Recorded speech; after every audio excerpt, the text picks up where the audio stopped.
Oke, kita lanjutkan.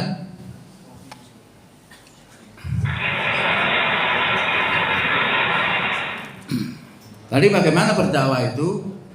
Berdakwah itu ada 3 model.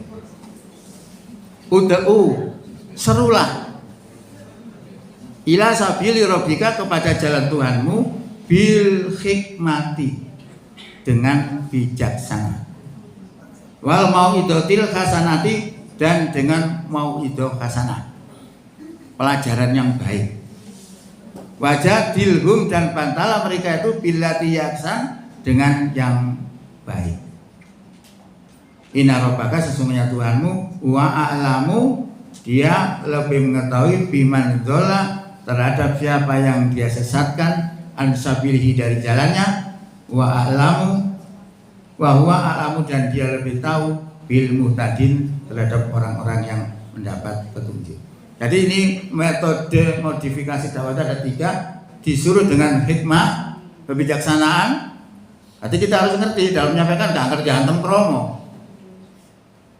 Bijaksana harus ngerti, misalnya ngomong tapi objeknya siapa ki objeknya?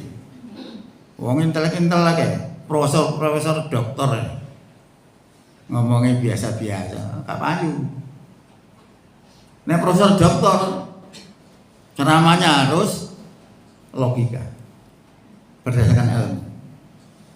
Makanya Nabi Ibrahim itu pernah berdakwah kepada Raja Namrud. Dia bilang, sesungguhnya Tuhanku adalah zat yang menghidupkan dan mematikan. Apa jawabannya rajanya? Ya masa aku ya iso.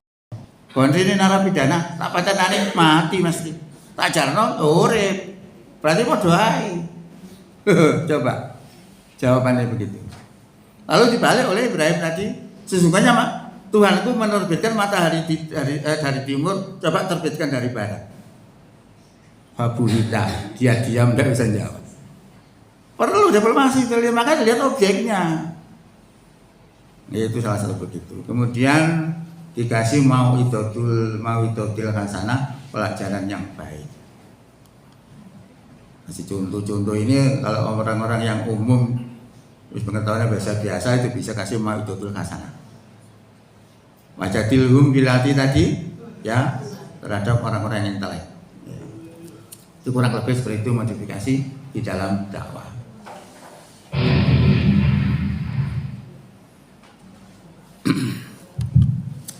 Dakwah amar ma'ruf nahi mungkar itu yang biasa dikenal di Muhammad itu kan amar ma'ruf nahi mungkar. Dasarnya begini.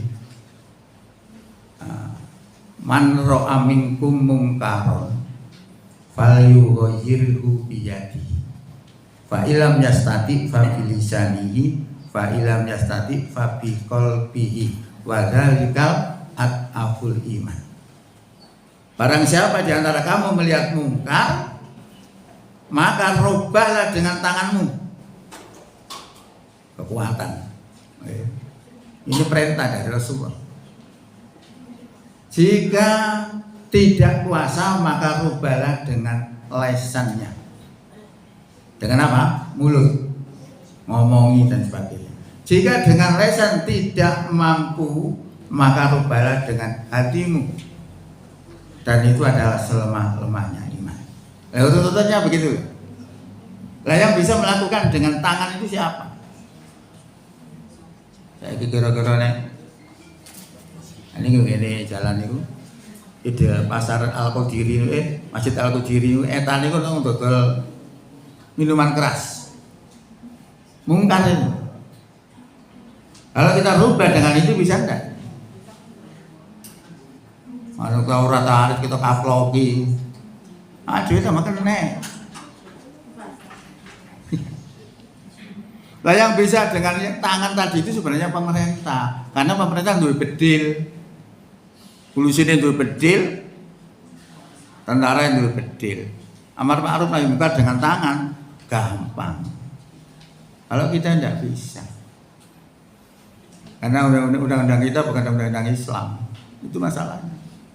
Setelah saya kan berada di MUI juga ya, MUI, itu sudah diperkarakan. Ya sudah dicabut itu izinnya. Apa jawabnya? Dekengan pusat. Oh, Soro ya, nanti angel. Nah itu bisa dengan tangan oleh pemerintah.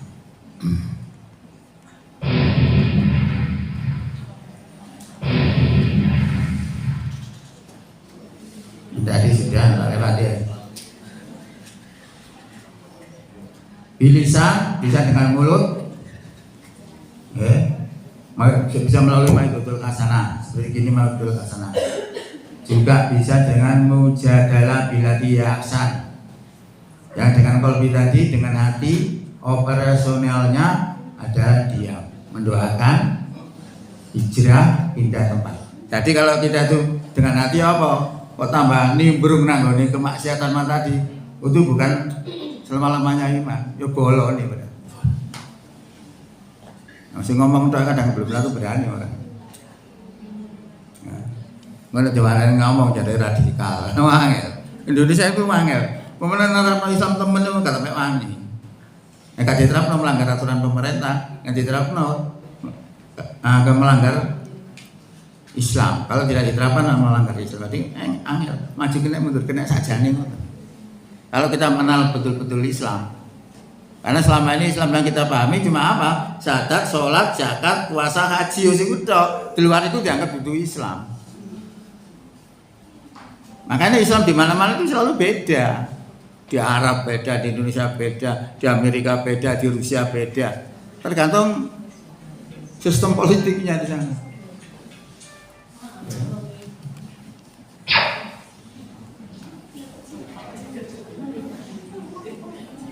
Jadi ceramah itu adalah ungkapan dalam bentuk kata-kata agar supaya orang bisa mengerti apa yang dimaksud dengan ceramahnya. Ya, jadi ceramah itu memiliki tujuan yang jelas apa yang akan disampaikan. Maka dalam menyampaikan ceramah harus disampaikan dengan jelas maksud dari tujuan dalam ceramah itu. Menetapkan judul agar jelas materi yang akan disampaikan. Jadi membuat judul itu sebenarnya membantu menyampaikan materi itu. Nah kalau orang seperti ini ya membuat judul gak angel, gampang ya kalau kita memahami. Hal ini yang perlu diperhatikan adalah kepada siapa kita berceramah. Hal ini perlu agar kita dalam menyampaikan, menyesuaikan bahasa yang harus kita pakai agar mereka mengerti apa maksud dari ceramah kita. Itu aja intinya. Bunda dek, mau dimau jangan enggak apa-apa. Lihat situasinya. Kalau formal ya pakai. Ya, formal pakai supaya jadi pantas ini ya. Demikian juga terkait dengan durasi waktu yang digunakan untuk ceramah harus dipahami agar sesuai dengan waktu tersebut materi ceramah sudah kita sampaikan dan mereka mengerti dengan isi ceramah kita. Itu yang penting. Lagi kultum 15 menit panjenengan setting 15 menit. Pembukaan itu tuwa, mari sini gak ono. Dadi nek digambarne malah wong ndase gawe wedhe awake cilik. Kalau orang yang mendengar itu mengerti maksudnya, maka ceramah kita termasuk ceramah yang berhasil. Jangan saja. Ini teorinya gitu.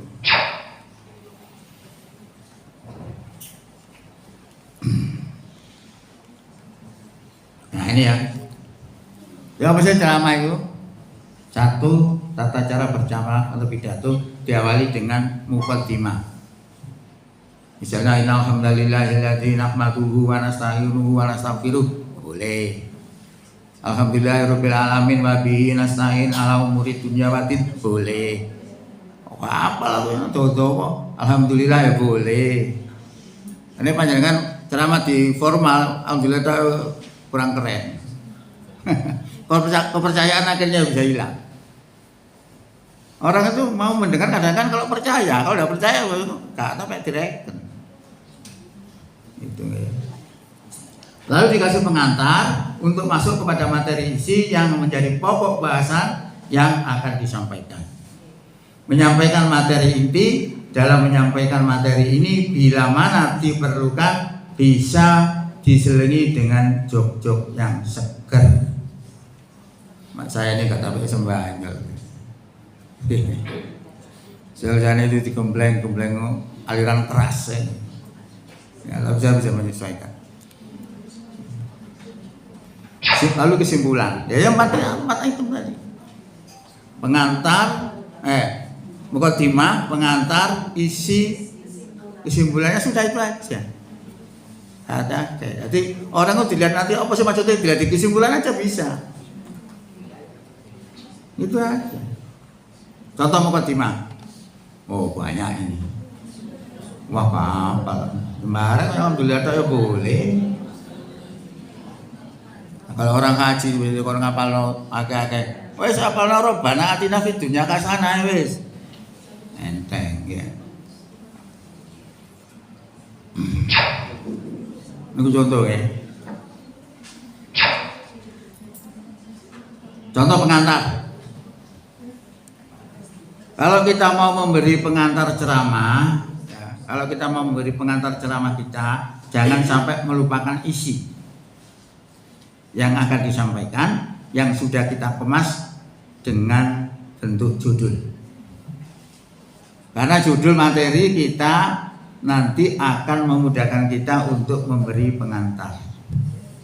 Di mana pengantar ini akan menjadi alasan untuk berbicara mengenai isi. Jadi kalau kita sering membuat materi begini, jelek judul itu seru. Berarti saya butuh ini. Cari. Ya, kalau belum biasa ya dibuat di tulisan, dipelajari, dimengerti, disampaikan. Itu kalau belum terbiasa ya. Kalau terbiasa ya pentina ya stres ini. Ya nek ceramah judulnya pancet ae, judulnya ngulang-alih, tempatnya ngulang-alih. Tempatnya pancet itu teman-teman. Gitu ya. Contoh misalnya kita akan memberi pengantar dengan judul materi yang diberi judul membongkar akar korupsi. Kira-kira apa? Nah, judulnya membongkar akar korupsi. Berarti panjangan harus nyelidiki apa sih sebabnya korupsi itu? Jangan cari itu. Apa kira-kira?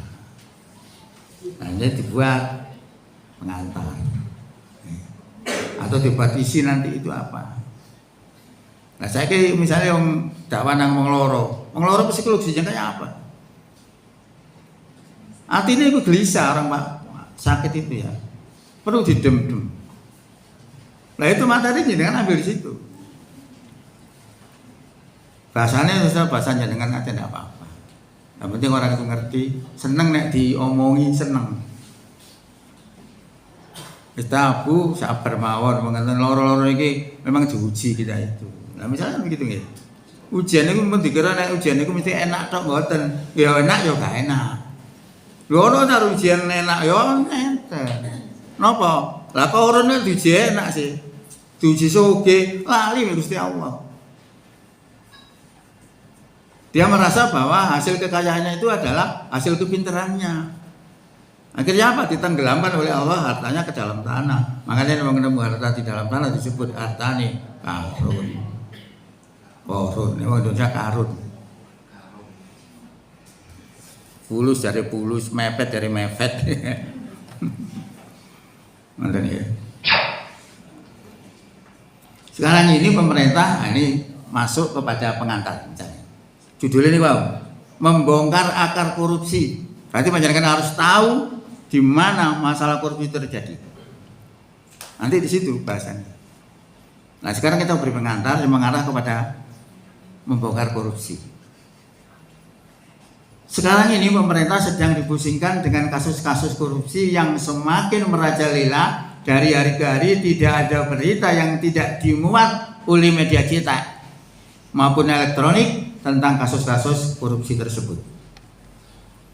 Korupsi sudah sampai pada kondisi yang sangat memprihatinkan, seakan-akan korupsi ini sudah merupakan budaya bangsa kita. Sebelumnya, yaitu di era sebelum reformasi, untuk agar tidak ada korupsi di tingkat birokrasi, maka pemerintah menaikkan gaji para pejabat dan pegawai-pegawai lainnya. Tetapi apa ya hasilnya? Korupsi tetap merajalela, bahkan semakin besar-besaran.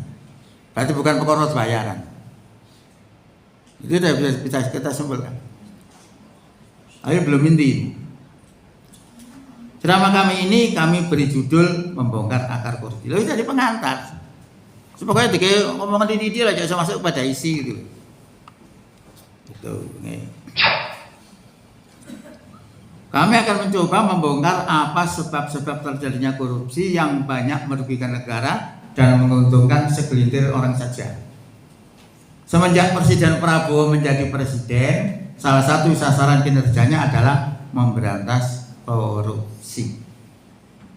Biasa saya sudah pedih aku. Enggak podo ae. Jokowi ngandeng Cina, saiki Prabowo ngandeng Amerika. Disetir Amerika. Niku sing kula pedhen. Akhirnya sepodo ae. Padahal saya begitu mudah-mudahan enggak. Tapi gambar-gambaran ya nanti produk-produk yang masuk itu enggak dipakai halal atau haram, enggak ada. Pokoknya masuk bah halal bah haram pokoknya masuk. Solusinya kalau kita menjaga itu enggak ditubuh nah. Aman. Sudah banyak yang ditangkap dan diadili korupsi itu, namun demikian akhir-akhir ini justru ditemukan korupsi yang luar biasa yang terjadi di Pertamina misalnya.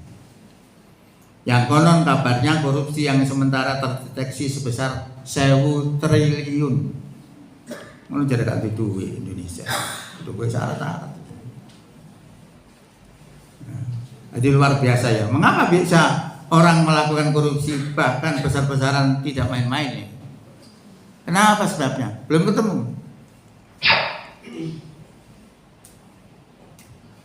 Nah itu salah satu pengantar. Sekarang kita lihat masuk materi inti.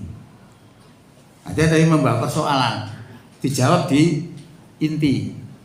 Persoalan kita sampaikan merupakan bentuk pengantar. Nah sebenarnya kalau kita mau memberantas korupsi tidak sulit seperti apa yang dilakukan selama ini. Nah, sama dengan orang memberantas teroris, angel. Nah, sing diberantas mek situ. Jadi teroris atau yang radikal itu dia, karena seperti pohon pisang itu panjangnya tak seneng anaknya ketok. Sak minggune muncul. Kan ketok malih, muncul malih. Lho kok iso muncul terus? Soalnya jono oyote. Oyote itu pemahaman. Nah, kalau kita ingin mengalahkan, menghentikan tindak-tindak kekerasan, kalahkan pahamnya. Kalau kita nggak bisa mengalahkan pahamnya, nggak akan bisa berhenti. Karena yang dilakukan itu menurut pandangan dia amal soleh. Nah yang menghalangi dianggap musuhnya Allah. Kan bahaya. Makanya kalau kita nggak bisa menguasai, nggak bisa menghentikan itu. Nah, sama dengan ini, korupsi yang masalahnya. Kalau kita sudah tahu masalahnya, bisa. Nggak ada barang sulit. Ya. Jadi sebab korupsi bukan disebabkan kurang gaji dan lain sebagainya, melainkan persoalan iman yang ada pada tiap-tiap diri kita masing-masing. Kalau iman seseorang tidak mantap, lalu punya kesempatan untuk korupsi, maka akan mudah terpengaruh oleh perbuatan korupsi. Karena berdasarkan rumus intelijen bahwa tindakan kriminal itu disebabkan oleh adanya niat dan kesempatan untuk melakukan tindakan kriminal tersebut. Rumusnya begini. C itu kriminalitas, itu sama dengan N plus K. N itu niat jahat. Niat jahat artinya apa? Iman. Maka kalau ada iman, N-nya hilang. Kayak kesempatan. Maka panjangannya ada direktur, jadi opo, jadi pimpinan apa aja. Untuk menjaga itu pakai rumus ini. Hilangkan kesempatan. Barang gembledak ditinggal, hilang nggak salah dewe karena punya kesempatan. Nah supaya nggak ada kesempatan dia diringkes, ditoto sing diamankan kan begitu. Itu caranya. Jadi dengan iman itu luar biasa kita. Dengan ilmu-ilmu kita bisa berbuat apa saja. C itu singkatan dari kriminal. Kemudian N singkatan dari niat jahat. Kemudian K adalah kesempatan. Maka kalau panjenengan ke toko, lalu saya dikunci sepedai. Saya tanya, kenapa panjenengan kunci sepedai? Menghilangkan K. Orang berniat akan nyolong, wah dikunci double ya. Iso, kesempatannya nggak ada, tidak terjadi C, kan begitu. Nah. Itu artinya bahwa tindakan korupsi itu terjadi disebabkan karena ada kesempatan dan ada niat untuk korupsi. Ini sudah masuk inti bahasan. Tetapi kalau kesempatan untuk korupsi itu ada, namun niat untuk korupsi tidak ada, disebabkan pengaruh iman yang ada padanya, maka tindakan korupsi tidak akan terjadi. Jadi persoalannya dari sini aja sudah kelihatan, di iman nanti persoalan. Nah kita buktikan, temenan perkara iman bisa meredam korupsi. Untuk memperjelas bahwa tindakan korupsi itu terjadi adalah dikarenakan lemahnya iman, dapat kami berikan contoh kisah seorang pengembala kambing yang tidak mau melakukan korupsi walaupun kesempatan untuk korupsi itu ada baginya. Berarti punya K, dia punya K tapi dia tidak punya N, gak jadi. Namun pengembala tersebut tidak mau melakukan itu disebabkan pengaruh imannya. Nah, dikisahkan dalam sebuah hadis, Umar bin Khattab bertemu dengan seorang pengembala kambing burung yang sedang mengembalakan kambingnya banyak sekali. Seandainya kambing itu diambil 1 ekor saja, pemilik kambing pasti tidak mengetahui.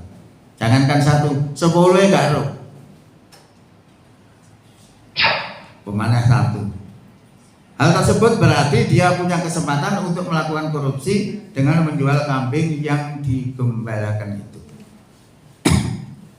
Lalu Umar berkata kepada pengembala itu, jualah kambing itu 1 ekor saja kepada saya.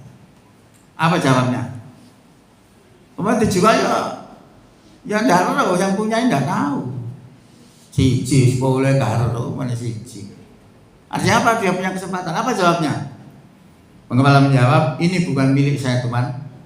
Umar berkata lagi, sudah katakan saja kepada majikanmu bahwa kambingnya dimakan serigala. Wis double ya, wis dodol bijuk maneh barang makan serigala. Double dosa. Dan itu sangat mungkin. Lalu pengembala itu berkata lagi, fa aina Allah. Ini jawabnya. Kalau saya jual kambing ini kepada Anda, lalu di mana Allah itu? Nah, imannya itu mengetahui bahwa Allah itu melihat dirinya, sehingga dia mau melakukan tindak kriminal, dia tidak berani karena dia merasa dilihat oleh Allah. Nabi Yusuf jangan tahu punya kesempatan untuk melakukan zina di dalam sebuah ruangan berduaan dengan istrinya raja. Nabi Yusuf lari. Karena iman, dia tahu bahwa Allah melihat dirinya, dia tidak mau melakukannya. Itu luar biasanya iman. Maka kalau orang itu imannya bagus, kasih pekerjaan apa saja sukses. Ya kadang neko-neko.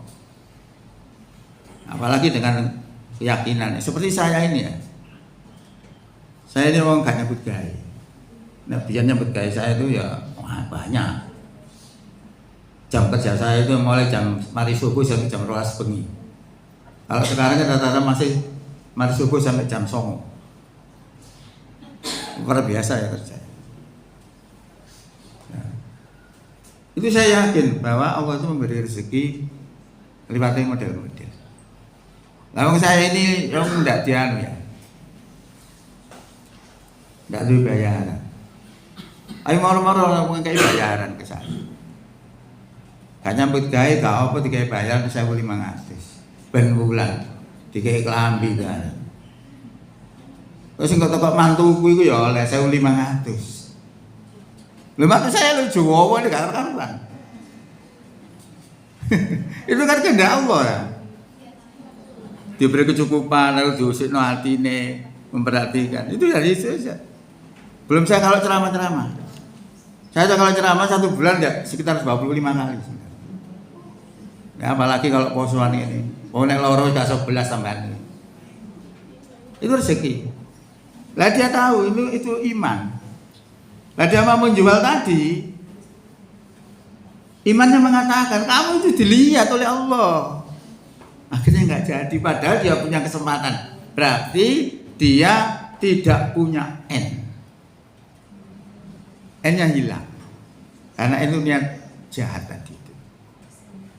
Ya, tadi bolak-balik. Jadi 2 unsur ini ada, terjadi C, kriminalitas. Apa pelajaran yang dapat diambil?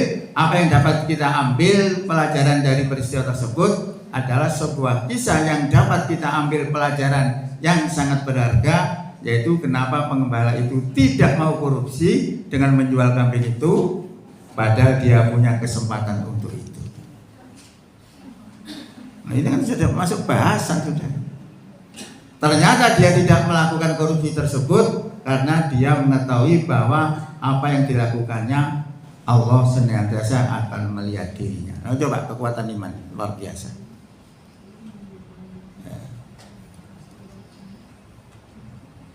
Dan akhirnya dia tidak melakukannya walaupun kesempatan itu ada. Maka dengan kata lain, dia tidak mau melakukan korupsi dikarenakan pengaruh iman yang ada padanya. Sudah terjawab sudah. Kenapa dia tidak melakukan itu? Imannya hebat. Kan gitu ya aja sebenarnya. Inilah yang kami maksud dengan pendidikan karakter bangsa itu, yang sebenarnya adalah pendidikan Islam itu sendiri. Untuk menghilangkan korupsi, seorang harus memiliki iman yang kuat. Kalau orang itu imannya kuat, terus kalau pasrah pekerjaan sembarang beres, insya Allah. Tinggal skillnya saja. Skillnya bisa dipelajari cepat. Orang yang memiliki iman yang kuat, maka orang tersebut ketika menjadi pemimpin tidak akan korupsi. Dan kalau menjadi buruh, mereka akan menjadi buruh yang jujur. Loh, enak. Nenek sudah begini apa? Barokah. Saya katakan masuk rumah sakit juga perlu barokah. Kalau tidak barokah angel. Usaha medet apa kadang je angel. Lah saya beri contoh saya. Saya itu menjadi kepala sekolah 2 periode SMK. Yang bayar di guru tok itu min 5 juta. Kemudian karena saya masuk dan saya adakan perubahan-perubahan, intinya ojo macam-macam, yang asli sembarang. Akhirnya barokah, murid bertambah, uang bertambah. Sampai saya keluar itu, ya muridnya tidak banyak sih, tapi masih meninggalkan uang kurang lebih hampir 300 juta. Kalau ceketer kurang 300 juta. Barokah. Kalau ada barokah wangel. Maka kalau kepingin rumah sakit ini jaya lagi, ciptakan barokah. Nah, barokah itu apa? Ya kalau Allah ridho. Kalau ridho kita terapkan sistem Islam yang digembar-gemborkan di dalam janji tadi itu. Kalau panjangan terapkan betul benar. Contoh misalnya, misal, ya gak enak lah sampaikan. Tapi tidak apa-apa, pahit tapi pahitnya obat. Dokter merekomendasikan obat paten. Kok gini apotek, jadi apa sih nggak gambar hijau nih? Generik. Bejo apa enggak? Bejo. Loh betul ini, saya ngomong betul. Saya sampaikan karena saya cinta. Nah kalau saya nggak cinta saya biarkan. Itu salah satu. Makanya kemarin saya waktu loro ya, rekomendasi itu obatnya paten. Loh kok dikayak ini tak protes yang Bu Endang kok begini ya apa ini? Ini gak pada karo bejo ta. Itu ya kakek biaya, gak usah ngomong. Ya oh, kecere aku. Nah, coba sih kita mau ngarang piro sih kaca ini. Maka sampai sekarang itu saya kemarin titip obat nanggon Ibu Erlis. Erlis, aku titip obat. Berapapun harganya saya bayar. Tapi saya butuh ini, namanya ini. Aku selalu dikai ngono. Gak makan. Kasus orang beda-beda. Ya, aku tuh tambah obat itu biasanya obat keras-keras ya, malah nek obat paten itu ada kata makan. Nah, begitu itu loh. Itu sebenarnya juga gak barokah sebenarnya kalau menurut saya sih. Itu salah satu contoh. Belum yang lain-lain. Saya itu jangan kira orang seneng memperhatikan itu. Semua saya perhatikan. Karena saya merasa memiliki. Supaya apa? Supaya tidak terpuruk gitu. Karena aum ini didirikan untuk apa sih? Siapa tahu? Aum rumah sakit ini didirikan untuk apa? Halo? Bisa tak? Kayak dia boleh ada remek. Aum didirikan untuk apa? Aum itu amal usaha Muhammadiyah itu bukan rumah sakit saja. Nah, bisa sekolahan, bisa macam-macam ya. Amal usaha ekonomi bisa. Untuk apa kira-kira? Nah, kalau orang sudah tahu tujuannya, akhirnya beda pikirannya. Aum didirikan itu dalam rangka untuk menunjang tujuan Muhammadiyah. Makanya nek kapan rumah sakit rugi untuk menunjang tujuan Muhammadiyah berupa hasil usaha, sisa hasil usaha, yo gak oleh. Nah, duit ini kayak namanya kan gitu. Ya. Jadi tahu. Makanya kalau ada aum-aum yang sing ketoke kudu jatuh, jadi bangun lagi. Supaya bisa berjalan dua-duanya. Usahanya jalan, kemudian organisasinya juga jalan. Oleh karena itu pendidikan iman menjadi penting untuk ditingkatkan, yaitu dengan membentuk pribadi-pribadi yang memiliki iman yang tangguh. Itulah yang menjadi semangat dan tujuan kami dalam memilih judul ceramah membongkar akar korupsi.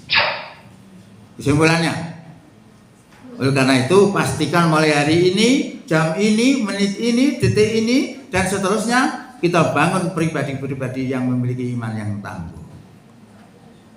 Sehingga tidak akan ada lagi koruptor-koruptor di negeri kita ini, dan yang ada adalah keberkahan dari langit dan bumi yang dicurahkan Allah kepada kita semuanya. Mudah-mudahan apa yang kami sampaikan dapat dijadikan renungan dan dapat memberi semangat untuk membentuk pribadi-pribadi yang mukmin sejati. Lalu gambarannya kayak apa? Gitu ya. Nah, ini yang umum, khusus untuk mubalak berdakwah di rumah sakit. Kalau panjenengan bisa berdakwah di rumah sakit itu panjenengan harus mengetahui psikologi orang sakit. Kira-kira yang dibutuhkan apa? Mau rumah sakit juga jangan mau suwi-suwi ke rumah sakit, bikin cepat lah mulai. Saya itu protes sama kalau melayani obat itu apa namanya? Apotek ya. Berkali-kali aku protes. Akhirnya ada perhatian, cuma saya toh. Nah, aku bawa resep cepat ditandangi. Embu yang lainnya. Nah, nek cepat ditandangi itu kan seneng gitu ya. Coba dah mulai kesel nang rumah sakit. Saya bandingkan dengan Sakinah, jauh. Orang pasien di sana juga. Di sana itu dikasih nomor apa? Apotek itu, nomor obat itu ya. Perawatnya langsung bekerja, kelihatan itu, karena tidak ada pintunya. Kalau di situ tempat kita kan ada pintunya, mau belum tunggu ya karo, makanya suwe. Nah, ini bentuk pelayanan. Nah, aku enggak. Tadi ada ngeleng-ngeleng kok, saya enggak punya kepentingan kok. Ya, seperti itu. Itu satu contoh, satu contoh. Jadi psikologinya kayak apa sih orang sakit itu? Satu, cenderung mengalami kecemasan. Pengelola cemas. Tidak menyukai penyakit yang diderita semesti ya. Bahkan bisa tidak menerima kenyataan atas penyakit yang diderita. Ingin secepatnya sembuh lah, ya, jangan tahu ini. Nah, jadi ini dokter-dokter itu memberikan cepat sembuh, sugestinya luar biasa. Ini contoh ya, contoh apa? Ya baik tapi kita sampaikan. Saya itu punya tetangga pernah berobat di Asana. Tahu saya keluar masuk rumah sakit ini ngomong gini kepada istri saya. Anu mana ya bojo kula ku mi. Anu lho mi. Amun go nang rumah sakit umum kono lengkap alate. Nah, sana itu dokternya kata apa? Canggih. Coba bayangkan. Paham seperti itu. Tidak akan mungkin dia akan berobat ke tempat kita.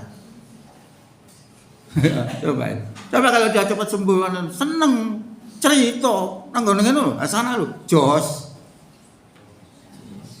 Tahu nggak punya? Ini masalahnya juga.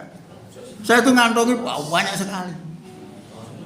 Termasuk apa? Termasuk misalnya, sopo ya di situ di depan itu ada perawat siapa ya? Aku perawat itu tak kayak jajan, barang tak kayak apa-apa, wah ya jahat aja. Gitu, lu betul ini. Akhirnya nggak mau kontrol di sini. Akhirnya di mana? Puskesmas. Karena puskesmas sekarang ada apa namanya terapinya. Siapa bayangkan itu? Aku zaman ngelokno asana. Ajane hati ku loro aja tapi menengah aku. Nah, tambahkan ini sebagai apa? Masukan-masukan. Supaya kita kalau kepingin jayan meneh. Ayo ditoto kabeh. Masuk salah situ. Masih saya tuh berharap direkturnya harus berani itu. Menyampaikan tutur-tutur harus berani. Tutur-tutur gak wani, gak coba ada perubahan. Kan begitu. Nah. Oke, mulai belakangan dinding. Ingin dibantu dan dilayani dengan baik. Psikologi orang sakit. Takut kehilangan orang yang dicintai. Ingin mengerti dan diperhatikan, cenderung sensitif afeksinya. Tujuh, cenderung tidak menyukai nasihat. Nah itu loh. Berarti nek gak topek seneng nasihat, berarti panjangan pakai trik apa isane gak kerasa tapi memberi nasihat. Ini namanya bijaksana. Bil hikmah. Ingin memperoleh perlakuan istimewa. Oh, coba ingin perlakuan istimewa. Lah saya itu yang nyuruh berobat ke rumah sakit itu banyak. Lah aku ndak ada ndak rai opo aku. Kan gitu ya. Lho ketua PDM kok berobat nang tujuan rumah sakit dhewe. Kan ya lucu. Nah, tetap ke sini saya. Bisa mengalami situasi depresi, bahkan keinginan bunuh diri untuk kasus-kasus penyakit yang tidak mungkin lagi disembuhkan. Nah, panjenengan tahu sakit itu opo itu. Nilai-nilai psikologi yang wajib dimiliki petugas. Panjenengan ini. Oleh karena itu, para petugas kesehatan dan seluruh pegawai rumah sakit Muhammadiyah harus mampu memahami psikologi orang sakit atau pasien agar dapat lebih melayani dan memuliakan mereka menuju kesembuhan yang sempurna dan lebih bermakna. Beberapa nilai psikologi yang perlu dimiliki petugas rumah sakit Muhammadiyah adalah: 1. Memandang pasien sebagai manusia utuh dan mulia dengan segala aspek kepribadiannya, bukan sekedar individu yang bermasalah dagingnya atau fisiknya. Jadi kalau pasien itu jangan misalnya dagingnya rusak, harus dipandang sebagai manusia. Psikologinya meyakini yang bisa menyembuhkan penyakit hanyalah Allah Subhanahu wa taala. Ada ayatnya saya lupa itu ya. bukan obat atau petugas medis. Obat dan petugas medis hanyalah salah satu bentuk ikhtiar dan sarana penyembuh bila Allah Subhanahu wa taala berkehendak. Dan Allah bakal berkehendak masuk obatan kaya apa gak iso. Makanya gak heran orang rumah sakit mati karena Allah tidak berkehendak. Nah ini kalau kita tanamkan kepada pasien, atas pasien ini jadi tenang juga. Ya, itu salah satu. Lah itu bisa dijadikan bahan dakwah, bahan masukan untuk berdakwah. Maka kita butuh saling ta'awun. Ta'awun itu saling membantu, tolong menolong dengan sikap tawadhu dan bahagia dalam mendiagnosisnya. Tiga, meyakini bahwa dengan memahami psikologi orang sakit, maka kita akan mampu melayani mereka dengan pelayanan yang terbaik, dan jalan itu adalah jalan paling lapang bagi kita untuk meraih ridhonya dan memperoleh surganya. Nah, jadi kalau kita sudah, makanya di dalam poso ini wong dilatih saulan cek kelakuane wong sing soleh. Lakukan orang sing takwa. Panjenengan sudah 1 bulan melakukan amalan orang takwa, keluar dari 1 bulan sudah terbiasa. Kalau panjenengan gak iso turu, gak iso tangi bengi misalnya, panjenengan setelah beker. Sama 20 dina mungkin jek ngurungono beker. Selikur dina ndak pakai beker, bangun sendiri. Itu ilmu kebiasaan. Lah, poso sama, 1 bulan digembleng supaya metu terbiasa gitu. Maka sebenarnya poso itu adalah bentuk kasih sayang Allah kepada kita untuk mencetak kita menjadi orang takwa. Mengapa saya katakan kasih sayang Allah? Karena orang takwa ini akan diberikan surga, kan begitu. Walaupun apa dilakoni mau pil itu kan ya pahit. Kenapa kok gelem ngombe barang pahit? Saya lagi pengen waras. Masih pahit ya jemplok aja ngono ya. Kapanpun pasien dan keluarganya minta tolong pada kita, jangan diterima sebagai sesuatu yang mengganggu, tapi terimalah sebagai cara paling cepat untuk membuat Allah cinta kepada kita dan meraih surga. Nah, materi dakwah dapat diberikan ini. Ya. 1, sakit adalah bagian daripada ujian. Jadi uang itu nek ngaku beriman ujian tambah gede. Contoh nih. Am hasibatu man tadkhulul jannah walamma ya'tikum masalul ladzina khalau min qablikum. Alayah. Apakah kamu mengira bahwa kamu akan masuk surga? Pertanyaan Allah kepada kita. Apakah kamu mengira bahwa kamu akan masuk surga? Ditanya oleh Allah ini. Walama ya'tikum masalul ladzina khalau min qablikum, padahal belum datang kepadamu cobaan sebagaimana halnya orang-orang terdahulu sebelum kamu. Mereka ditimpa malapetaka dan kesengsaraan serta digoncangkan dengan bermacam-macam cobaan. Jadi bentuk cobaan itu tidak berarti sakit dong. Kadang penderitaan, macam-macam penderitaan yang lain selain sakit banyak. Orang-orang dahulu itu sama begitu. Nah, kamu mau beriman, kok tahu coba belas guru-guru asli ini. Panjang nenek itu pindah masing-masing tagak itu di mana jas-jasannya? Air raksa. Jangan macam orang dalam air raksa yang masih melarut asli. Nendak ya berarti ndak. Lah ketahuannya orang itu kalau sudah diuji. Maka uji kalau lolos tidak mangkat. Gitu. Mereka digoncangkan dengan macam-macam cobaan sehingga Rasul dan orang-orang beriman mengatakan mata nasrullah, kapankah datangnya pertolongan Allah? Ketahuilah bahwa pertolongan Allah itu dekat. Nah, jadi ketika orang itu mendapatkan bencana, musibah karena keimanannya, maka orang itu menjadi kuat setelah baca ini. Berarti orang itu memang diuji kalau gitu.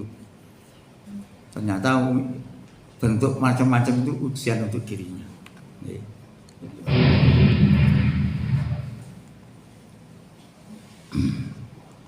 Nah ini bisa cepat ya. Tiap-tiap yang berjiwa akan merasakan mati. Kami akan menguji kamu dengan keburukan dan kebaikan. Coba. Ujian itu keburukan juga kebaikan. Aku enak rek, gak diuji loh. Ujian itu. Waduh ae. Tambah kene enak lo sifatnya bisa berubah. Mengenai dewa kata soge berubah mental yo. Jadi sombong, korun, bisa saja. Maka Allah berikan kepada kita itu terbaik untuk kita, cuma kita nggak paham. Kan begitu cara berpikirnya. Kalau orang jadi seperti itu kuat sembarangan. Penderitaannya kuat sembarangan, kayak suki kuat, kayak suki tambah enak, zakatnya akeh, amalnya akeh, kan begitu. Jadi diberi ujian berupa keburukan dan kebajikan sebagai cobaan yang sebenar-benarnya, dan hanya kepada kamilah kamu dikembalikan.